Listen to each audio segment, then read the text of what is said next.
Discuss करने वाले हैं प्रोफेसर अनिल सहस्त्रबुद्धे साहब, जो कि एआईसीटीई के चेयरमैन हैं, उनके रिप्लाईज। और ये सभी रिप्लाईज हैं इंस्टीट्यूट ऑफ इंजीनियर्स को लेकर, एएमआई को लेकर, प्रोफेशनल बॉडीज को लेकर क्वेश्चन अराइज किया गया प्रोफेसर अनिल सहस्त्रबुद्धे साहब को रिकग्नाइजेशन से रिलेटेड, क्योंकि 2013 में एमएचआरडी ने विड्रॉ किया था और उसके बाद एआईसीटीई को फर्दर रिव्यू करने के लिए दिया था।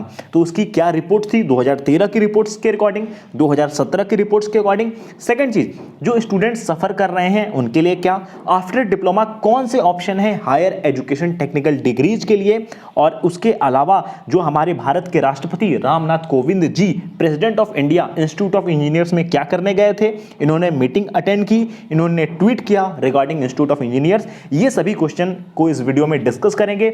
ये जो पर्पल कलर का आपको रिप्लाई दिख रहा है, ये जो रिप्लाई है अनिल सहस्त्रबुद्धे साहब का रिप्लाई है, और जो ये ब्लैक कलर में ये क्वेश्चन अराइज किए गए हैं ये स्टूडेंट्स के द्वारा किए गए हैं।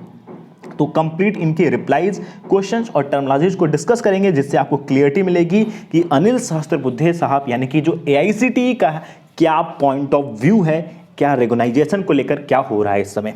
तो करेंटली इसमें जो 1.5 लाख से ज़्यादा स्टूडेंट सफ़र कर रहे हैं, आप सभी को यूनाइट होना पड़ेगा। तो आइए इस वीडियो को स्टार्ट करते हैं। फर्स्ट टाइम चैनल विजिट किए तो चैनल को जरूर सब्सक्राइब कीजिएगा। यहाँ पे आपको इंस्टीट्यूट ऑफ इंजीनियर्स एएमआई से रिलेटेड सभी अपडेट आपके साथ हम शेयर करते हैं, साझा करते हैं। तो देखिए, अनिल सहस्त्रबुद्धे साहब से जब क्वेश्चन पूछा गया रिकॉग्नाइजेशन से रिलेटेड कि 2013 में विड्रॉ कर लिया गया था, उसके बाद 2017 में एआईसीटीई से सेम थिंग पूछा गया, तो उन्होंने सेम थिंग मेंशन किया। तो 5 साल एआईसीटीई ने क्या किया, एआईसीटीई ने अपना क्या ब्रेन यूज किया, इस टाइप के क्वेश्चन थे। तो यहाँ पे अनिल सहस्त्रबुद्धे साहब जो कि एआईसीटीई के चेयरमैन हैं, उन्होंने पहली बात क्लियरली मेंशन की, जो एएमआई है, AMI is not a engineering degree. यहाँ पे आप देख सकते हैं AMI is not a engineering degree at all and it was never. ये न ही इंजीनियरिंग डिग्री है, न ही कभी इंजीनियरिंग डिग्री थी। ये एक एसोसिएट मेंबरशिप है। किसकी? It is associate membership of institute of engineers. ये आईई की एसोसिएट मेंबरशिप है और एमएचआरडी ने इसको इक्विवेलेंसी दी थी डिग्री की for the purpose of jobs. MHRD जो कि इस समय मिनिस्ट्री ऑफ एजुकेशन है, उसने इसको दिया था कि भैया जॉब्स के लिए इसको इक्विवेलेंसी दी गई थी। 2013 में इसको विड्रॉ कर लिया गया और उस विड्रॉ करने का जो रीज़न है कि ये उसको सही से हैंडल नहीं कर पा रहे थे, जैसे कि पास्ट में इन्होंने हैंडल किया था। ध्यान दीजिएगा, ये इसको सही से हैंडल नहीं कर पा रहे थे जैसे इन्होंने पास्ट में हैंडल किया था। और एक चीज और, एआईसीटीई ने 3 कमिटी सेटअप की, वन आफ्टर वन, एक करके कई कमिटीज बनाई और हर कमिटीज में इंडियाज के बेस्ट प्रोफेसर्स, या फिर आप कह सकते हो वो आईआईटीज के प्रोफेसर्स इनवाइट किए गए थे। Best professors from IITs invited, और जो प्रोफेशनल सोसाइटीज थी and all professional societies, and they did not find them to be professional in the first place of the curricula offered by them। तो जो भी ये अपना कैरिकुलम प्रोवाइड कर रहे थे वो बेस्ट नहीं था, है ना। उसके बाद ये आउटडेटेड था, ये भी चीज मेंशन है, curriculum offered by them is totally outdated. ये क्या है? टोटली आउटडेटेड के ऊपर काम कर रहे थे। दूसरा, फाइनली जो लास्ट कमिटी थी जो एआईसीटीई ने सेटअप की थी, उसकी जो लास्ट कमिटी थी, उस लास्ट कमिटी ने एक रेडिकल चेंज के लिए कहा और उन्होंने सेटअप करके जो सोसाइटी या कैरिकुला की जो रिपोर्ट्स है विद एजुकेशन, उन्होंने इन सभी की रिपोर्ट्स को, प्रोफेशनल सोसाइटीज़ की रिपोर्ट्स को सेंड कर दिया एमएचआरडी को, यानी कि मिनिस्ट्री ऑफ एजुकेशन को इस रिपोर्ट्स को सेंड किया। और जैसे ये रिपोर्ट सेंड हुआ उसके बाद एमएचआरडी ने विड्रॉ कर दिया। और एक चीज़ और, इससे पहली वाली वीडियोज़ में मैंने आपसे डिस्कस किया था कि 1985 से लेकर 2010 तक एआईसीटीई ने तो बोला कि जो ये प्रोफेशनल बॉडीज़ हैं सही हैं, इनको एडवाइस करता रहा गवर्नमेंट ऑफ इंडिया को, मिनिस्ट्री ऑफ एजुकेशन को, एमएचआरडी को, जिससे एमएचआरडी रिकॉग्नाइजेशन देती रही। लेकिन जब एआईसीटीई ने एडवाइज करना बंद किया इन प्रोफेशनल बॉडीज़ को, तो एमएचआरडी ने भी विड्रॉ कर लिया। और वही चीज़ इस पॉइंट में भी मेंशन है, जो इन्होंने कमिटीज़ बनाई थी उसका यही रिजल्ट था। उसके बाद आपको क्लियर हो रहा होगा, इसके बाद जो स्टूडेंट्स हैं उन्होंने क्वेश्चन किया कि भाई जो पोस्ट 2013 की स्टूडेंट्स हैं वो गवर्नमेंट के फॉर्म अप्लाई नहीं कर सकते, पीएसयूज़ के फॉर्म अप्लाई नहीं कर सकते, एमएनसीज़ प्राइवेट सेक्टर्स के फॉर्म अप्लाई नहीं कर सकते, और जो नेशनल लेवल के एग्जाम्स है जैसे गेट और कैट उसके भी फॉर्म अप्लाई नहीं कर सकते। और आगे अगर हमें पढ़ाई करना है एमटेक या एमबीए तो उसके लिए भी हमें टॉप कॉलेजेस इंडिया के नहीं मिलेंगे, इसको लेकर भी क्वेश्चन पूछा गया कि स्टूडेंट्स का जो कैरियर है वो रिस्क। तो देखिए यहाँ पे अनिल सहस्त्रबुद्धे ने एक और चीज़ बताई है कि जो AICTE है, all India council for technical education, इन्होंने इंस्टीट्यूट ऑफ इंजीनियर्स को सजेशन भेजा था कि भैया आप स्टूडेंट को इनरोल मत करो, ये स्टूडेंट्स के लिए बहुत बड़ा प्रॉब्लम क्रिएट हो जाएगा। लेकिन इसके बावजूद इंस्टीट्यूट ऑफ इंजीनियर्स ने इसको कंटिन्यू किया। उसके बाद इन्होंने कुछ और भी पॉइंट्स मेंशन किए। देखिए इसमें गलती AICTE की भी है, MHRD की भी है और इंस्टीट्यूट ऑफ इंजीनियर्स की भी है। लेकिन इन तीनों की गलती के बीच में जो सफ़र कर रहा है करेंटली वो है स्टूडेंट्स। 1.5 लाख इनरोल्ड स्टूडेंट केवल इंस्टीट्यूट ऑफ इंजीनियर्स के हैं, बाकी प्रोफेशनल बॉडीज और सोसाइटीज़ को आप छोड़ दीजिए। अभी देखिए इसमें इन्होंने क्या कहा है, institute of engineer should have stop registration after 2013 till something concrete emerge. यानी कि इनके कहने का मीन्स है जो इंस्टीट्यूट ऑफ इंजीनियर्स है उसको 2013 के बाद एडमिशन लेना या रजिस्ट्रेशन करना बंद कर देना चाहिए था, जब तक कोई कंक्रीट चीज़ न हो जाए। और इंस्टीट्यूट ऑफ इंजीनियर्स ने ऐसा नहीं किया और ये कह रहे हैं कि आप इंस्टीट्यूट ऑफ इंजीनियर से ये क्वेश्चन पूछो।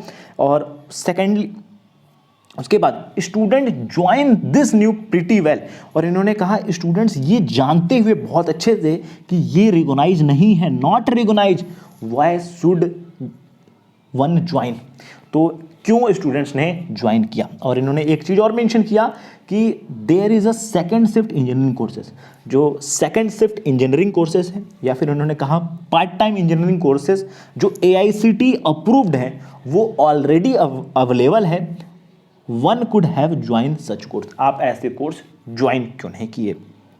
उसके बाद इन्होंने एक चीज़ और मेंशन की कि जो 2017 का नोटिस था AICTE का, उसमें क्लियरली मेंशन था कि टिल 2013 तक के जो एनरोल्ड स्टूडेंट हैं प्रोफेशनल सोसाइटीज़ के, उनको रिकॉग्नाइज्ड करेंगी। यानी कि the decision on the continuation of certification of equivalence of degree diploma will take care of AICTE। यानी कि 2013 तक के जो भी इनरोल्ड हैं उनको AICTE वैलिडेशन देगी। लेकिन even through MHRD has recognise these membership examination as equivalent to degree for the jobs in the past. और फिर यही उन्होंने अपनी बात बताई है 2013 नोटिफिकेशन को लेकर, और AICTE ने जो भी नोटिफिकेशन निकाली, जो भी बात रखी, इशूज़ थी। और फिर स्टूडेंट का क्वेश्चन आता है just because of this IEI takes admission and student rolls. जब इंस्टीट्यूशन ने ये बात रखी तो वहाँ से क्या हुआ, स्टूडेंट्स एनरोलमेंट लेने लगे। तो यहाँ पे फिर रिप्लाई सुनिए अनिल सहस्त्रबुद्धे साहब का, AICTE के जो चेयरमैन साहब हैं। इन्होंने कहा ये बिल्कुल भी नहीं है, AICTE have never said to come out, what will come out server letter where return to institute of engineer. इन्होंने कहा कि हमने कुछ लेटर्स रिटर्न किए इंस्टीट्यूट ऑफ इंजीनियर्स के पास to not to enrol student, कि स्टूडेंट्स को इनरोल मत कीजिए, रजिस्टर्ड मत कीजिए, वो बहुत बड़ी प्रॉब्लम्स में आ जाएंगे, क्रिएट प्रॉब्लम्स फॉर स्टूडेंट, और स्टूडेंट्स के लिए प्रॉब्लम हो जाएगी। लेकिन स्टिल IE कंटिन्यू, लेकिन जो इंस्टीट्यूट ऑफ इंजीनियर्स है उसको कंटिन्यू करता रहा है। और सहस्त्रबुद्धे साहब कह रहे हैं कि ये क्वेश्चन आप इंस्टीट्यूट ऑफ इंजीनियर्स से पूछिए, why did they do not follow AICTE suggestion, तो क्यों नहीं हुआ। अब क्वेश्चन जो स्टूडेंट ने बहुत अच्छा पूछा कि जो प्रेसिडेंट ऑफ इंडिया है हमारे भारत के माननीय राष्ट्रपति, इन साहब ने मीटिंग अटेंड किए थे, ट्विटर पे बाकायदा ट्वीट किया गया था regarding institute of engineers and AICTE not approve II। तो इस पे जो अनिल सहस्त्रबुद्धे साहब हैं इन्होंने कहा these issues were already answered, ये इशूज ऑलरेडी आंसर कर लिया गया है। And second point, still case is doing in Delhi high court, you must be knowing it. तो इस चीज़ पे भी उन्होंने कोई आंसर नहीं किया, क्लियर पॉइंट ऑफ व्यूज़ नहीं दिए, लेकिन ये इनका करंट इश्यूज़ हैं। बाकी आपको भी इनके रिप्लाईज से ये पॉइंट ऑफ व्यू क्लियर हो गया होगा कि साहब क्या चाहते हैं। बाकी इससे रिलेटेड एक और इम्पॉर्टेंट क्वेश्चन पूछा गया कि जो डिप्लोमा स्टूडेंट्स होते हैं, डिप्लोमा स्टूडेंट या फिर पॉलिटेक्निक स्टूडेंट्स होते हैं, वो फाइनेंशियली कोई बहुत स्ट्रांग फैमिली से नहीं होते हैं, बहुत फाइनेंशियली स्ट्रांग बैकग्राउंड से नहीं होते हैं कि जो जाकर बीटेक करें। 20 to 30% स्टूडेंट्स होते हैं जिनका आगे हायर एजुकेशन में होता है तो वो बीटेक करते हैं, लेकिन मेनली वो बंदे जो फाइनेंशियली ज़्यादा स्ट्रांग नहीं होते हैं वो AMI को प्रेफर करते हैं। तो इस चीज़ में तो और एक चीज़ और मेंशन किया कि जो वर्किंग प्रोफेशनल्स होते हैं कि जो 9 to 5 का जॉब करते हैं, उसके बाद जो इवनिंग शिफ्ट बीटेक या प्रॉब्लम्स हो सकती है, तो इसमें अनिल सहस्त्रबुद्धे से साहब ने कहा those who have past an interest, यानी कि जिसके पास पैशन और इंटरेस्ट है, वो ऑफिस के साथ साथ बीटेक भी कर सकते हैं, एमटेक भी कर सकते हैं, इवन पीएचडी भी कर सकते हैं, और इनके पास सर्वल एग्जाम्पल्स अवेलेबल हैं।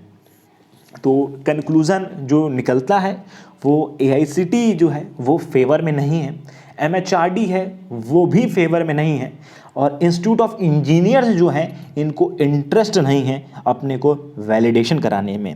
तो इसमें जो सबसे ज़्यादा अगर कोई सफ़र कर रहा है, मैं फिर से रिपीट करता हूँ, स्टूडेंट्स।